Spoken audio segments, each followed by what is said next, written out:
Hello class बच्चों, जैसा आप जानते हैं कि हमारी पिछली वीडियो में साहित्य का परिवर्तन पाठ पूरा हो चुका है। ठीक है, आज मैं आपको हिंदी व्याकरण का पाठ 4 शब्द विचार समझाऊंगी। पाठ को समझाने से पहले मैं आपको एक बार याद दिला दूं कि आप लोगों को हिंदी साहित्य और हिंदी व्याकरण की अलग अलग कॉपी होनी चाहिए, यानी आपकी जो कक्षा कार्य कॉपी है दोनों की अलग अलग होनी चाहिए। एक ही कॉपी में आप काम नहीं करेंगे। साहित्य की अलग और व्याकरण की अलग कॉपी होनी चाहिए। ठीक है बच्चों, और याद रखिए कि हैंडराइटिंग पैटर्न बिल्कुल वैसा ही होना चाहिए जैसे कि आपने हिंदी साहित्य में किया।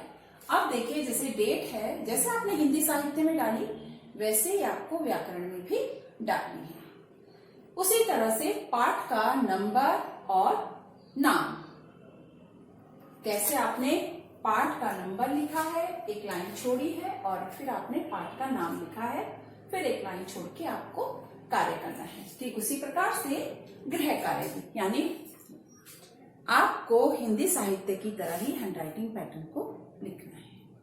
आपको कोई भी बदलना नहीं।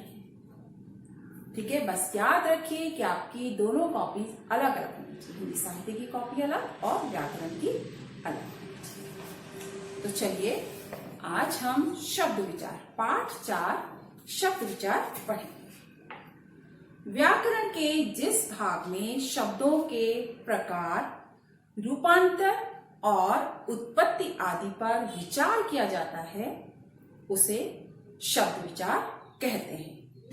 यानी विचारों का आदान प्रदान करने के लिए हम क्या करते हैं, भाषा का प्रयोग करते हैं। आप जानते हैं कि हम अपने विचार एक दूसरे तक पहुंचाते हैं तो उसी को हम भाषा कहते हैं। तो विचारों का आदान प्रदान करने के लिए हम भाषा का प्रयोग करते हैं। कोई भी भाषा जो है वाक्यों से बनती है, और वाक्य किससे बनते हैं, शब्दों से। कोई भी भाषा वाक्यों से बनती है और वाक्य किससे बनते हैं, शब्दों से बनते हैं। यानी शब्द बनते हैं विभिन्न ध्वनियों से, यानी विभिन्न वर्णों से। शब्द किससे बनते हैं, विभिन्न वर्णों से। तो आप देखिए कि व्याकरण के जिस भाग में शब्दों के प्रकार, रूपांतर और उत्पत्ति आदि पर विचार किया जाता है उसे शब्द विचार कहते हैं। फिर से ध्यान दीजिए कि व्याकरण के जिस भाग में शब्दों के प्रकार, रूपांतर और उत्पत्ति आदि पर विचार किया जाता है उसे शब्द विचार कहते हैं। ठीक है, शब्दों की रचना ध्वनियों के निश्चित क्रम से होती है। क्रम बदलने से शब्द का अर्थ बदल जाता है। यदि हमने शब्दों का क्रम बदल दिया तो उसका अर्थ बिल्कुल बदल जाएगा या वह निरर्थक हो जाता है, मतलब उसका कोई अर्थ नहीं होता। अब देखिए, कमल, आपकी पुस्तक में लिखा है कमल, बादल। इन शब्दों को पढ़ते ही इनका चित्र हमारे दिमाग में आ जाता है ना। जैसे हमने बोला कमल, तो आपके दिमाग में क्या है, कमल का फूल आ गया। बादल, बादल का चित्र आ गया। अब देखिए, इन शब्दों की ध्वनियों का क्रम यदि हम बदल दें तो कैसे होगा। पहले क्या था, कमल, देखो क धन अ धन म धन अ धन ल धन अ, कमल, कमल। ठीक उसी प्रकार से ब धन आ धन द धन अ धन ल धन अ।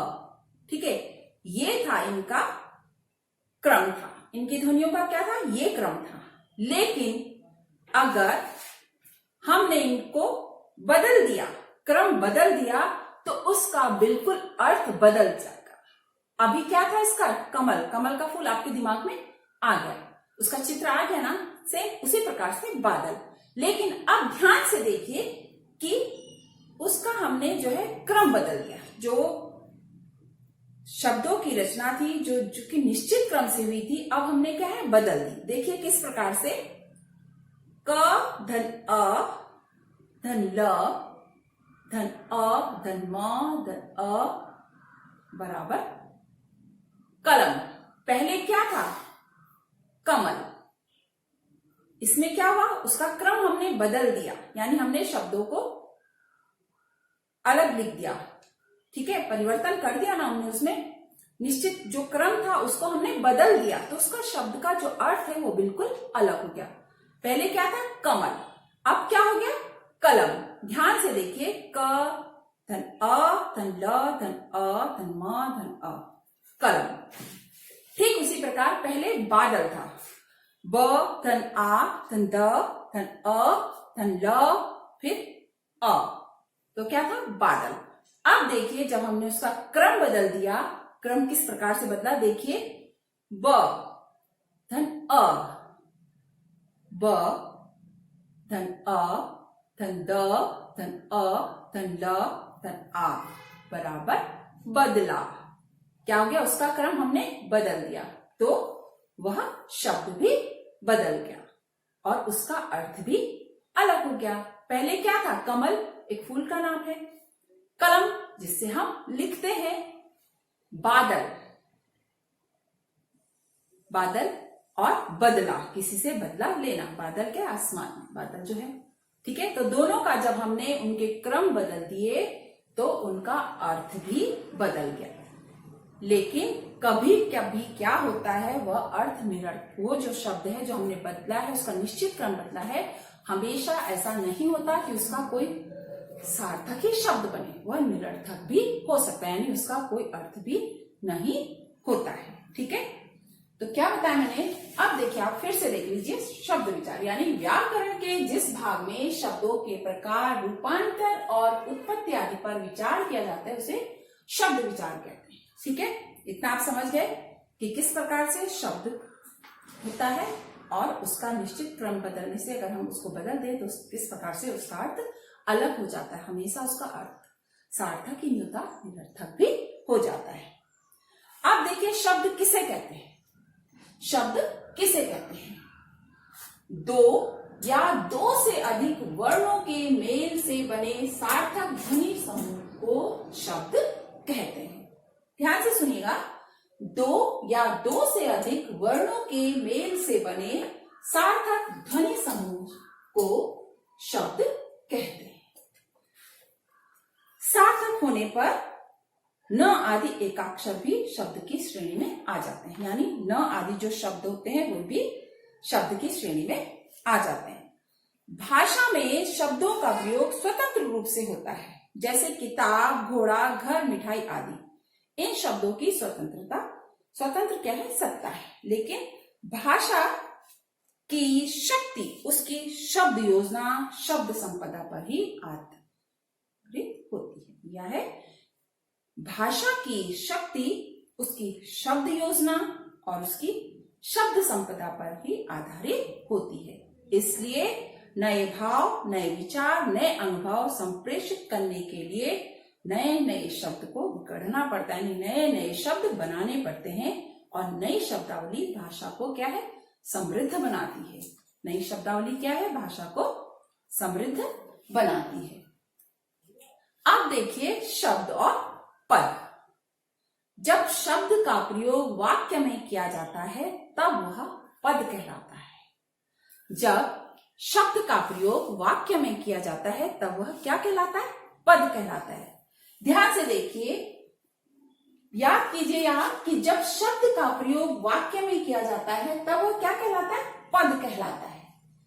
अब देखिए उदाहरण इसका, जैसे धोबी ने गधे को मारा। जैसे धोबी ने गधे को मारा, ये एक वाक्य है। इस वाक्य में धोबी और गधा क्या है? दोनों ही संज्ञा शब्द है। ये जो वाक्य है, धोबी ने गधे को मारा, वाक्य में क्या है? धोबी और गधा शब्द जो है दोनों ही संज्ञा शब्द हैं। किंतु व्याकरणिक प्रकार की दृष्टि से धोबी कर्ता का और गधा कर्म का काम करे, लेकिन व्याकरण की दृष्टि से अगर हम देखें तो धोबी क्या है? कर्ता का और गधा क्या है? कर्म का काम करे। मारा क्या है, मारना एक क्रिया है भूतकाल, ठीक है। ये सभी ने और को परसर्गों द्वारा आपस में जुड़कर वाक्य की रचना करते हैं। क्या है, ये सभी यानी ने और को। धोबी ने किसको, गधे को। तो क्या है, ये सभी यानी ने और को परसर्ग द्वारा आपस में जुड़कर जो वाक्य की रचना कर रहे हैं। ये किसकी रचना कर रहे हैं, वाक्य की रचना कर रहे हैं। धोबी ने गधे को, ने और को क्या है इसमें, परसर्ग द्वारा ये क्या कर रहे हैं, आपस में वाक्य को जोड़कर एक वाक्य की रचना कर रहे हैं। समझ में आया बच्चों, ठीक है। इसी प्रकार से अब है शब्दों के भेद। शब्द और पद समझ गए आप ढंग से कि जब शब्द का प्रयोग वाक्य में किया जाता है तब वह पद कहलाता है। जब शब्द का प्रयोग वाक्य में किया जाता है तब वह पद कहलाता है। उदाहरण में देखा आपने। अब देखिए शब्दों के भेद। धन संपदा की दृष्टि से हिंदी भाषा बहुत धनी है, यानी बहुत शब्द हिंदी में अनेक प्रकार के शब्दों का प्रयोग किया जाता है। हिंदी भाषा ऐसी भाषा है जिसमें कि अनेक शब्दों का प्रयोग किया जाता है। सुविधा की दृष्टि से निम्नलिखित आधारों पर शब्दों के अनेक भेद किए जाते हैं, ठीक है। आज मैं आपको शब्दों के अनेक भेद के नाम बताऊंगी।